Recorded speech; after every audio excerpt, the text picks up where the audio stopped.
I'd like to acknowledge that I am coming from the unceded territory of the Matsqui, Katzie, Kwantlen, and Semiahmoo First Nations, also known as Langley, BC. My name is Anthony Wingham. I'm a father, a husband, a business owner, and I guess Métis entrepreneur.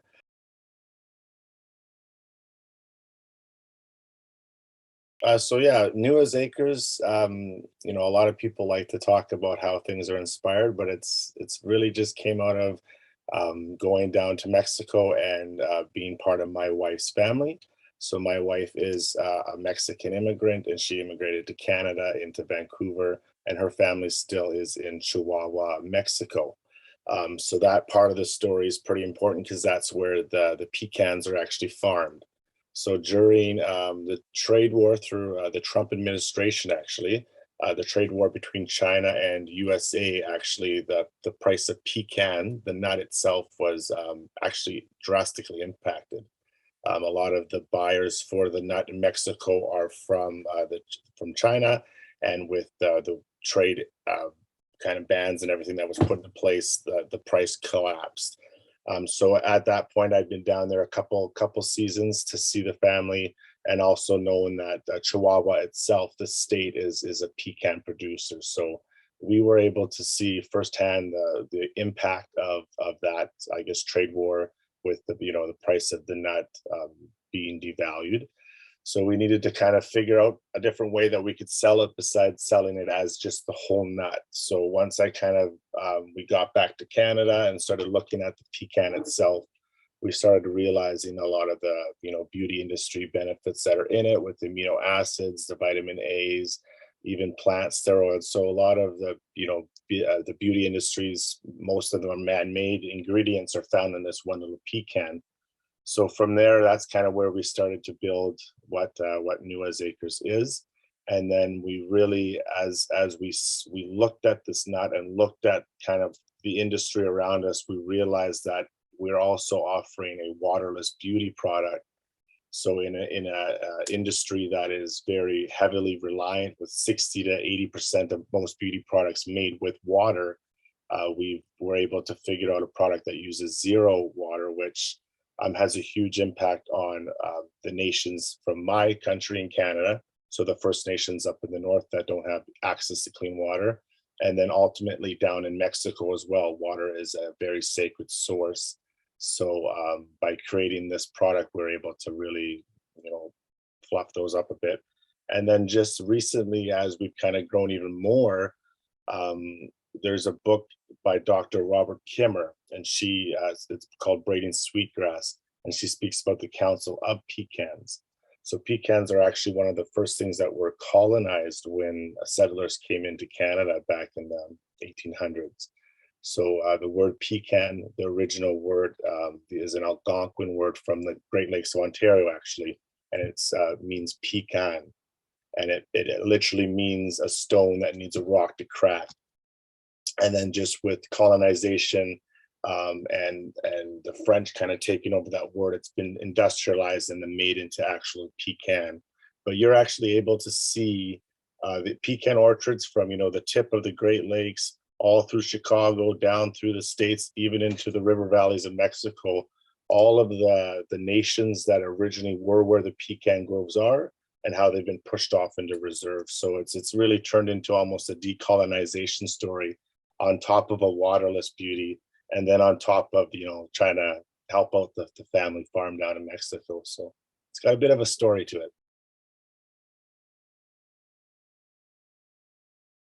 Yeah, so with pecan, when we create the pecan oil, we look at a few different minerals and vitamins that are in it. So we do a skin product, we do hair products, and we really focus on like the natural moisturizers that are in the product itself. And then looking at using non-chemicals as well. So we're part of a Cert Clean program throughout. It's an internationally known program itself, where there's 1,500 chemicals, parabens, forever plastics that are not allowed to be in the products you make, and that's the only way that you're able to be on this list. So we offer that clean product in a market that is very It's actually quite dirty. A lot of the products that people are putting on their faces today cause more problems. And then we touch back again with removing water from products. If you think about a Sephora, I mean, even a superstore, and you walk into their beauty aisle section, there's literally gallons of water sitting on the shelves that are just waiting to most of the time to expire. So we really create a product that is it's a natural. It's something that's going to help heal the skin. You're not just covering up, and that's what we're really looking at healing the skin, healing the hair follicle. We're not magically growing the hair, fixing the skin. We're looking at like the amino acids, the vitamin A's, the vitamin E's. There's oleic acid in there, and then plant sterols, all these different minerals that just enhance the actual growth.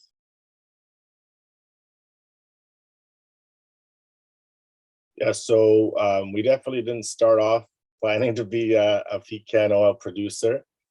Back in 2019 is when we first decided to take 3 kgs of pecan nuts from the farm up into Canada to try to process that. So from that point, we figured, okay, we got something good. It's great. Let's kind of go ahead. So we ended up ordering 1,000 kgs, and believe it or not, we ended up being in the middle of a pandemic. So as soon as we got these pecans in with this brand new idea, the world literally shut down. So we were able to be part of the local farmers market by being an essential product based on the pecan oil that we were selling.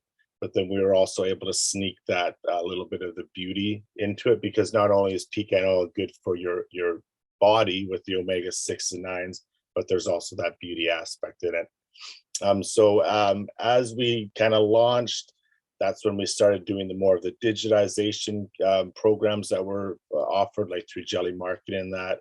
So when we got those first 100 kgs in, it was a very slow start, stop start year, lots of restrictions and non-restrictions. And then we went into last year, and we actually, as in the restrictions came apart, as our online store started to grow a bit more, as our social medias got more traction, we actually increased our sales last year by 1,100%. And then this year, now that most of the restrictions have been uplifted, we're up almost 150% from sales from our last year. So we have quite a big kind of stock chart going up right now, but it's controllable. So we're not above what we're able to do. We're still in control of the entire process, from growing the pecans down in Mexico, having them come into Canada. We produce all the products here in Langley, and then we ship them all out. So we're still capable of handling this growth. And then just this past year, we've been working with Export Canada, a trade export program, as well as Amazon, to kind of really push us to that kind of next level where that more growth is available. So we're really excited for that part.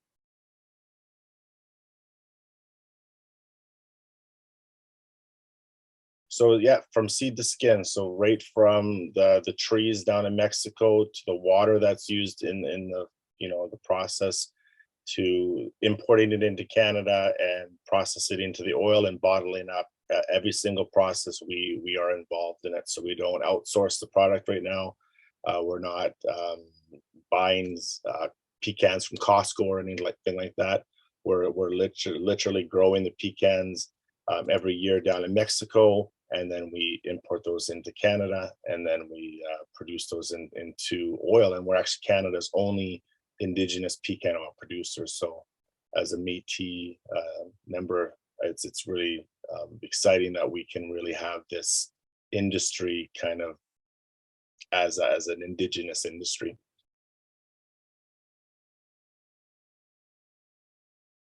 All of the product that we make, we are in charge of the entire process, so we know everything that's inside of it. So we're not, even as far as the process to get the oil out, we're not using any kind of bleach. We're not using anything to cut the corners that's going to maximize what we're getting out of it. We're using what is naturally produced So I think that's uh, about like how we're kind of sustainable. So we're not, with a lot of the palm oil and a lot of the different types of oils. It's a deforestation. It's ripping apart the plant and then getting the oil out of it. Where we're hand picking the nuts. The farmers down in Mexico that are working with the nuts, they're being paid the fair wage so that they'll continue to work in the proper practices and not cut corners because their wages aren't there.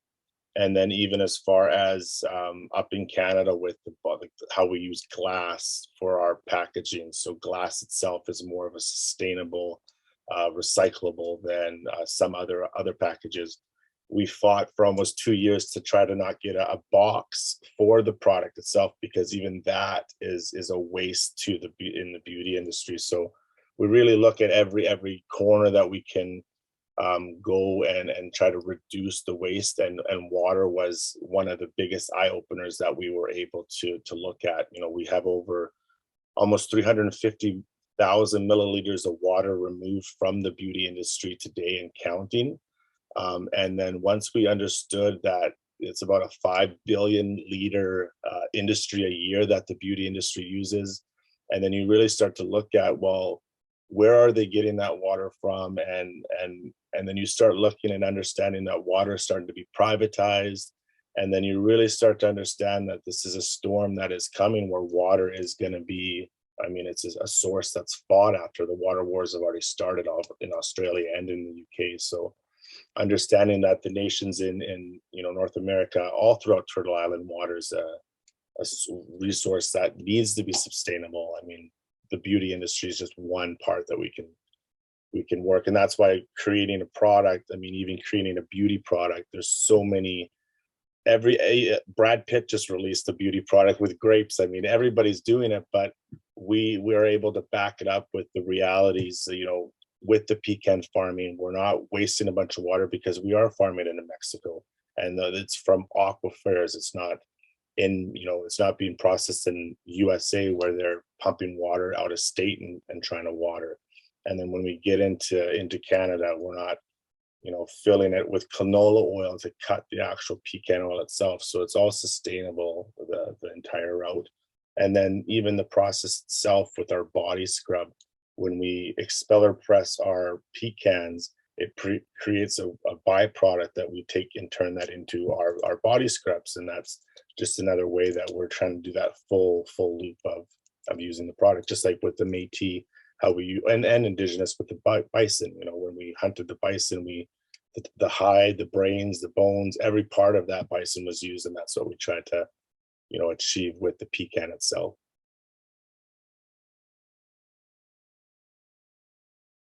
A lot of education, so overcoming those barriers by taking time to do that Métis business management program through UBC. I was actually able to do this program this business as a capstone, and then present that to potential investors that we actually were able to get investments from. So those were kind of the biggest barriers is money, and then just trying to give the space without taking up space. Especially being Métis, it's really hard to try to ring that Indigenous bell. And then us being on the West Coast with so many different Indigenous, like really powerhouse brands, it's been kind of intimidating to go out to like the powwows here and the different events, and then try to say that we're Indigenous, even though like I don't.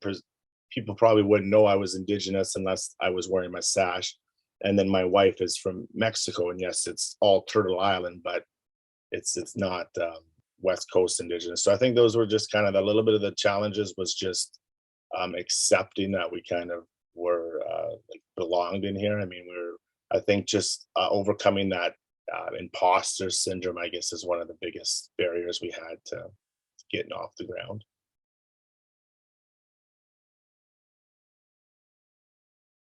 Yeah, so successes, it's sometimes hard to even think about that when you're working so hard. But when we started off, I'd mentioned Cert Clean. So when we started this company, Cert Clean was very important to us. And then there's a competition that is internationally known about the Cert Clean Beauty Awards. So this year we actually took home the first place for the beard oil, as well as the first place for our mascara. So it was really neat to, join a program 2 years ago that we really cared about, and then to be not only nominated but to win 2 awards. It really kind of put that little bit of pat on the back for all the work that we've been doing. And then also with Amazon, we were asked to be part of the program where they bring in a select group of vendors, and then they kind of set you up for a 2-year program. The first year is building your brand, with your second year with full growth. So that's what we're really, really happy, and we really think that's a success on our end, because that's where we see that huge growth without having to hire 40 more people to go out to markets. You can have that growth in your on your final line with that growth on Amazon. So yeah, no, it's good.